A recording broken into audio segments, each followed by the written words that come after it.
What's up, guys? Welcome back to another video. Hope you're doing well today. Today we're on a track that might look slightly familiar to you, and I always find it interesting when we get new track creators on the scene and you can instantly tell their own sort of style, if that makes sense.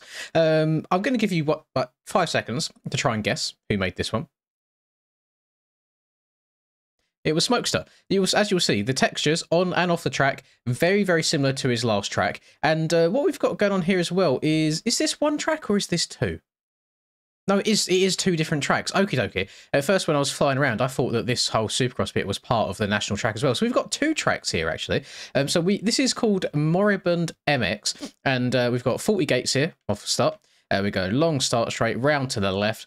When we're joining onto the track, we've got some ruttage action going on as well. Looks like Smokes has added a few more ruts from his last track, which is a nice improvement to see.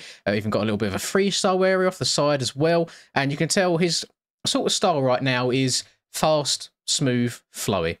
I don't think anyone's ever going to have any issues with that at all. So I'm very interested to give this one a go, and hopefully it rides as nice and as smoothly as his previous track does. Had a couple of public lobby races around there, and they've been quite enjoyable. We've got a few free ride ramps dotted around here, there, and everywhere if you want to hit some transfers, like channel you in a K-dub a little bit if you want to. But it looks very exciting. I didn't expect there to be two tracks on this. I thought there'd just be the one. So I'm actually quite intrigued to see how his Supercross flow is going to be. Nothing else to say, really. This track, if you don't see it out right now, if there's no link in the description, it is being uploaded to MXP Mods today. So you just keep checking back throughout the day and you should be able to find it and download it yourself. Oh! Hell yeah. Right, without further ado, let's spin some laps and see how she rides. We're bringing out the pink plate machine today for us to ride. Look at it glistening in the sunlight. Just, absolutely beautiful machine. Spectacular, exquisite. What's the word? Wait. Something confectionery. Exquisite confectionery, let's just say that. Right, let's get some laps going. Let's see how she rides. Got a big triple step up here to begin with. Bigger than I thought. Okay, that's what she said. Round to the right, we're going to step down into some rough little whoopy, choppy, roller, bumpy thingies, although they are spaced out in a way that actually makes them fairly easy to ride over, so no problem there at all. And so far, I need to send these jumps a little bit more. I'm checking up, thinking that they're a bit on the smaller side, but I need to hit the big yar yeets, the big sends. Oh, big whip there. The jump faces are built very nicely as well so far. That is quadable. We'll remember that for next lap. That is 100% quadable. Maybe, yeah, I think if I go around the outside, hit the big send. The only issue you might have there is trying to turn in time for the left afterwards if you're trying to hit a big quad. I think it's meant to be just like a casual triple jump around the corner and then something else. We've got here step on. I've got a step on. I really need to stop. Why am I still checking up on jumps? Okay, we've established already that the jumps are big old booters, so we need to send them as such. Got a little dragons back here, turning it into a double. I'm guessing this is the finish line, which it is. Lovely. I'm doing this track no justice right now. Floaty double. Let's hug the inside here. Obviously, if there's a rut on the inside, you must be able to get enough speed to get up and over it. Oh, it barely. Oh my god. Good. I can't talk today. What's going on? You wouldn't think that I've just woken up, would you? Had some food, got some food in my belly, ready to record, ready to go. I tell you what, as soon as I'm done with this day, boys, I'm off to the driving range. The weather is not ideal, but that will not stop me trying to improve my golf swing. I said I'm feeling good with every club so far. The only one that I can't hit, which I'm going to have to spend a little bit of time, probably watch some YouTube videos on to be fair, is the old freewood. For some reason, I either hook it, slice it, or top it. I have no idea. Every other club I can hit dead straight after a couple of goes, and this one, not too sure. So let's... get through this sand. I don't think there was sand on his last... I need to turn to the right there. I don't think there was sand on his last track. So again, that's nice seeing some little extra changes. And I like the 3D grass. Like, it's not massive. It's not like overwhelming at all. It's just a nice little accent around the track. Nice and small. It does spill over onto the track in some places, whether that's by design or not intentional. I have no idea. Either way, I think Smokester followed one of Kevin Fwailer's texturing tutorials.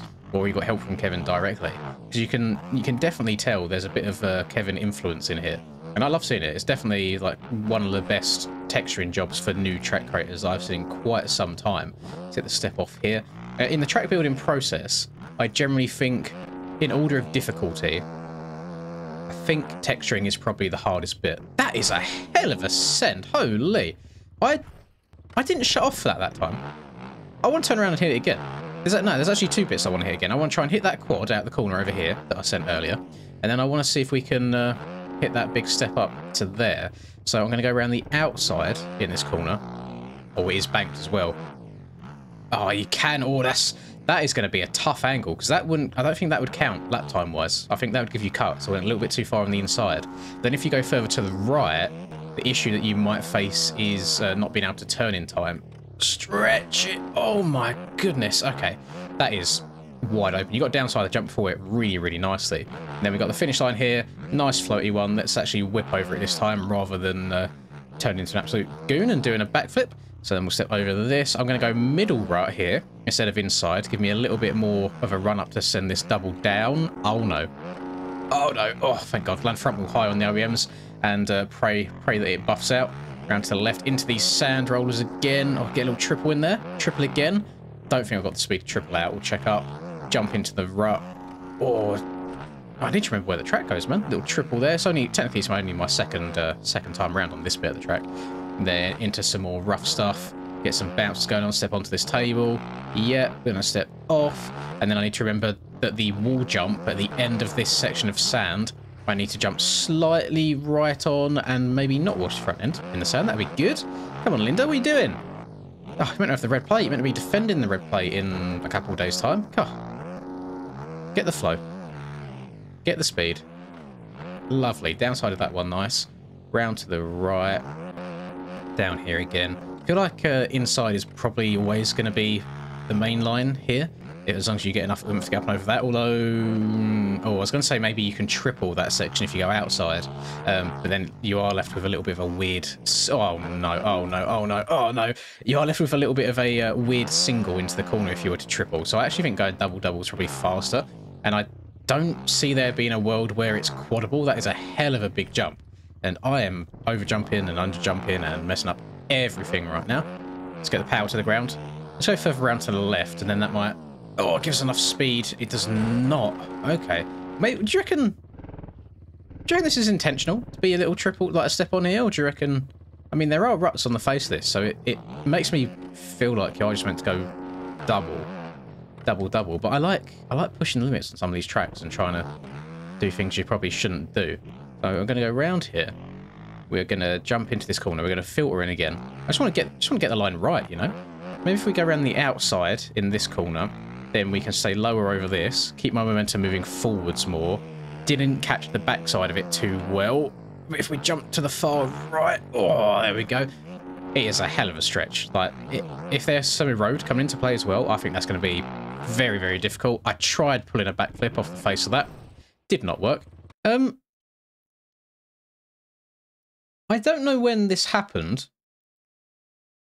For some reason, I'm on a 110 rear tyre, even though I'm on the setup that I usually run. I'm meant to be on a 120. Huh. I wonder how much that has been influencing my riding. We're going to switch to 120, and I've just set a mark here, because I actually want to just get a smooth lap and try and do the track a little bit of justice. Very, very interesting. Was I running a 110 on my elimination races the other day when I was wondering why people were pulling me on straights or like just being faster in general? I got no idea. So usually I'll for context, I run 120 rear tyre on absolutely everything except for sand. Like I'll run a 110 if it's a full sand track. I don't know why it would have been 110. I can't remember what the occasion would have been that I changed it for. Unless. Oh, actually no, there was a full sand. What sand track was it that I done the other day? Oh, it was across the sea, created by Punker Jeffy that I done the other day. Maybe I changed it for that and I just forgot to change it back again. Because usually I just go and, because it's in the, what do you call it? Like, it's not like not a default setup. It's just the setup that gets transferred across every single track. So I must have saved it in there by mistake, and it's just been doing it all the time since. So maybe we'll ride a little bit faster now. Fingers crossed. Even if it's just a little bit of placebo, and now I feel like I can go better. That would be a big old W. So we're going to step down here. I am going to send this. We're probably going to crash, but I want to see what the line is if you rail the outside. Can you quad the whole section? No, it is a triple single, which realistically is not going to set you up very well for the corner, as we've just seen there. So I think inside double is probably going to be the move you want to go for. Then we're going to step this bad boy. I'm going to go around the outside in this corner as well and just try and quad and see if I can get a good lineup. Can't get a good lineup. Front end said no. Let's see what this little step up's like now. We're going to get into third gear. Yeah, yeet, big send up. Oh, barely got it again. So really not much difference, to be fair, in terms of speed for that. This track is deceptively technical, by the way. It looks nice and easy on the surface, but the way that you have to be quite perfect on the downside of some of these jumps is actually quite tricky. Quite tricky. Even for someone with a lot of hours, I'm finding it a little bit... it takes a little bit of learning. Just trying to get my head around it. I think my issue is I'm trying to go too fast in some situations and just trying to send like disgusting sendy lines when in realistically I should kind of like wind it back a little bit and just take my time. This triple you have to send, and then we've got a tabletop here which I actually have to check up for a little bit. Nice and smooth. We don't want to land on all these bumps again. Then we go to step on and step off, and this should take us into the sand. Cutting across the corner there. I think the way that some of the ruts are built in the corners, you don't actually have to take them. It's almost like you can apex from outside to inside without actually ever having to touch the rut. So that's just a little bit of, I guess, feedback for whenever the next track comes out. I always find that to be a case in a lot of 90-degree corners, regardless of who the track creator is. A lot of the time you haven't got to take the rut that they've built for you. God damn it. Now I'm trying to be like too smooth and trying to scrub things. How big was this tabletop? Let's sit in this rut. Try and get up and over this like, yeah, yeet. Little tars, and they're nice and floaty. We're going to go triple this time. Yes, clean. Triple step up onto this little dragon's back here. I reckon that step up could get a little bit techie, a little bit difficult at some point. And yeah, I upshifted to fourth halfway there. Oh, that was probably the cleanest I've got it so far.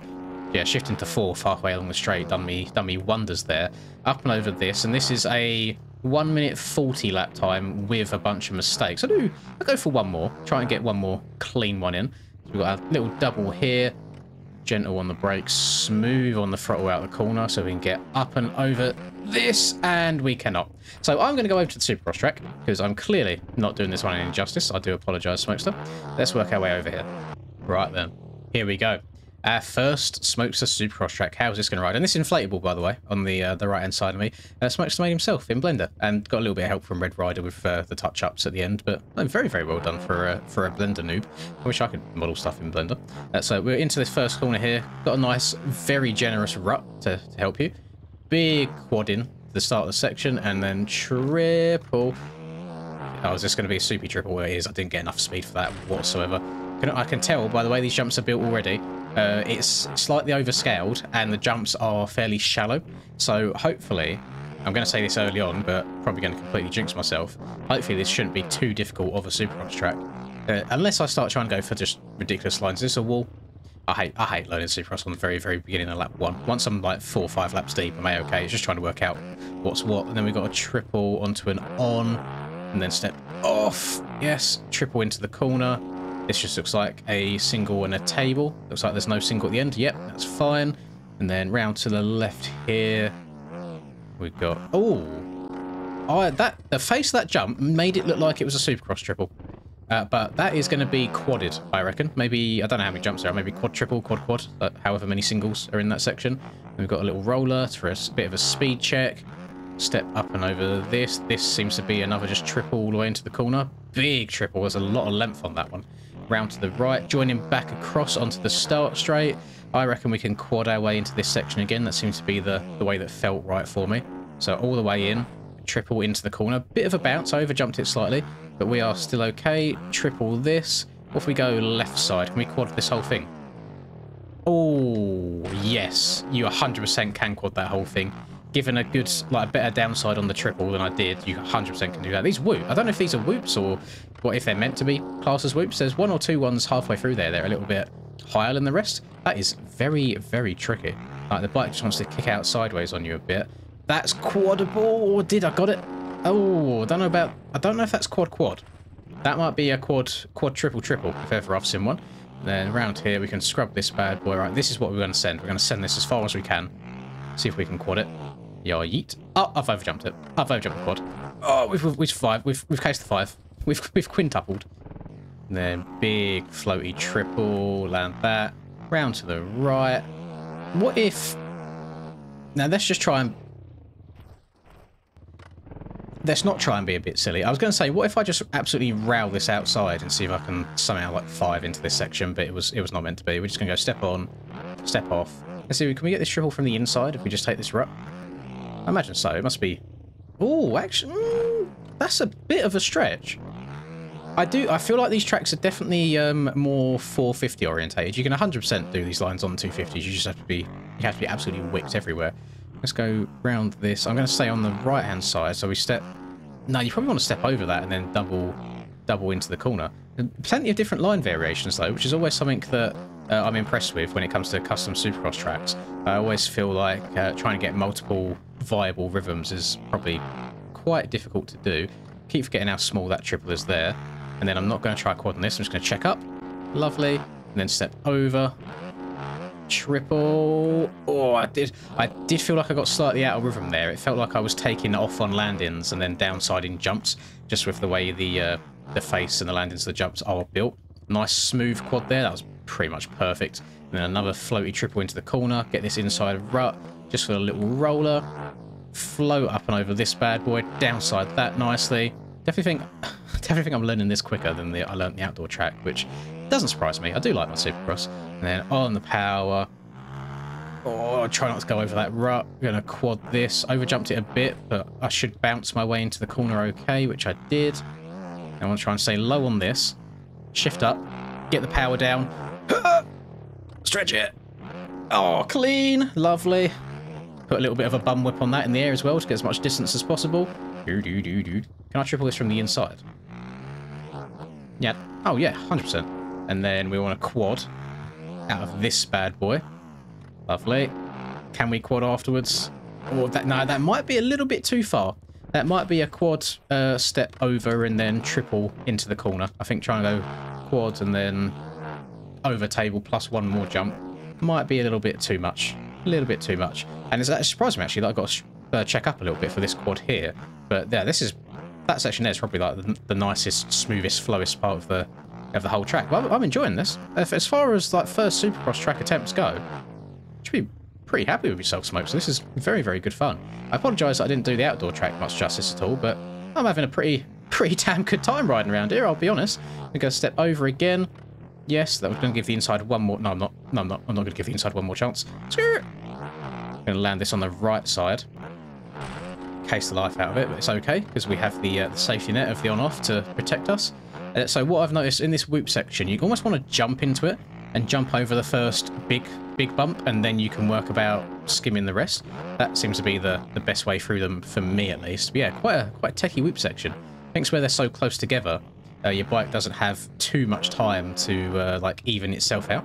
And then table, downside this. I've not got this section clean once yet. So I'll leave that for you guys to discover what the best method of going around there is. Can you quad from the inside? Yes, you can. Noted. That felt clean. I love jumps on Supercross tracks where you kind of have to get right over the front of the bike to stretch it out as much as you can, like right forwards, and then the last second you come back, like dab the brake a little bit. Really, really good fun. So very impressive, to be fair. Definitely, I think, overall an improvement from track number 1 as well. And I still got that Smokester style. You know, I feel like he's maybe found his sort of track style when it comes to textures and how ruts are built and how jumps flow, etc. And with the motocross portion of this track, it's just going to take probably like 10 to 20-ish laps to fully get all of the jump timing dialed, knowing how far you need to send it, where direction-wise as well you need to go also. But very, very good stuff. Unfortunately, I can't sit here all day because your boy has got stuff to do. So I hope you have enjoyed this video. It might be a little bit of a longer one, actually, and my recording's about 20 minutes long right now, so we'll see how much gets cut from the final draft of it. Yes, I hope you have enjoyed. If you did, please do drop a like and subscribe to the channel if you are new. It's very much appreciated. Have a lovely rest of the day, wherever you're up to, and I will see you all in the next video. Peace. Lynn's in the zone, never backing down. Riding MX bikes, he's the talk of the town. 2022 champ with the YouTube crown. His game is tight, no signs of slowing down. Late nights, bright lights, he's chasing that fame in the digital arena. Writing his name, she's a 10 out of 10. Supporting his lane, hairline might receive, but his passion's the same.